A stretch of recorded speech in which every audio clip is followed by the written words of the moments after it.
Gordon was resting in a siding. Sometimes, he thought, it's really tiring to be such a large and splendid engine. One does have to keep up appearances so.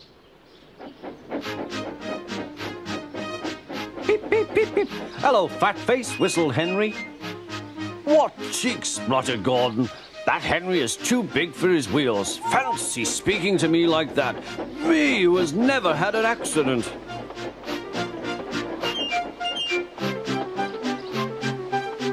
Aren't jammed whistles and burst safety valves accidents? Asked Percy innocently. No, indeed. High spirits might happen to any engine. But to come off the rails like Henry did, well, I ask you, is it right? Is it decent? Then it was Henry's turn to take the express. Gordon watched him getting ready. Be careful, Henry. You're not pulling the flying kipper now. Mind you keep on the rails today.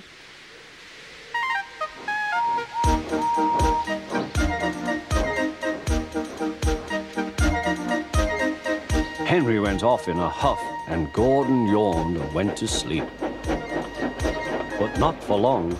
Wake up, Gordon, said his driver. A special train's coming, and where to pull it? Is it coaches or trucks? Trucks, said his driver.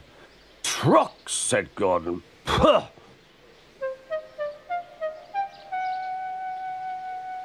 Gordon's fire was slow to start, so Edward had to push Gordon to the turntable to get him facing the right way. I won't go, grumbled Gordon. Don't be silly, puffed Edward. At last Gordon was on the turntable. The movement had shaken his fire. It was now burning nicely and making steam. Gordon was cross and didn't care what he did. He waited till the table was halfway round. I'll show them, he hissed. He moved slowly forward to jam the table, but he couldn't stop himself and slithered into a ditch. Ooh, she hissed. Get me out! Get me out! Not a hope, said his driver and fireman. You're stuck, you silly great engine. Don't you understand that? They telephoned the Fat Controller. So Gordon didn't want to take the special train and ran into a ditch.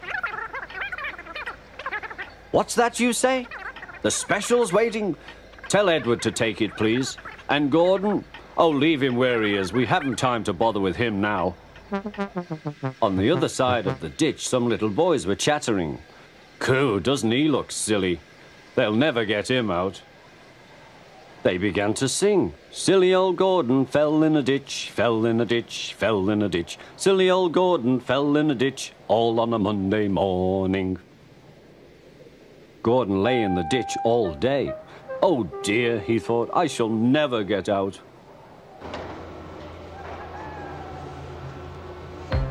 But that evening they lifted Gordon and made a road of sleepers under his wheels to keep him from the mud.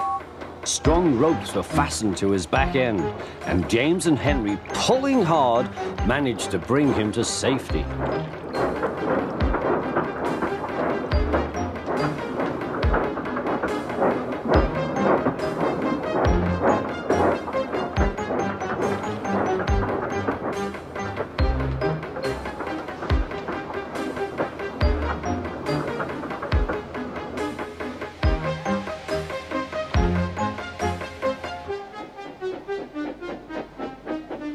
Late that night, Gordon crawled home, a sadder and wiser engine.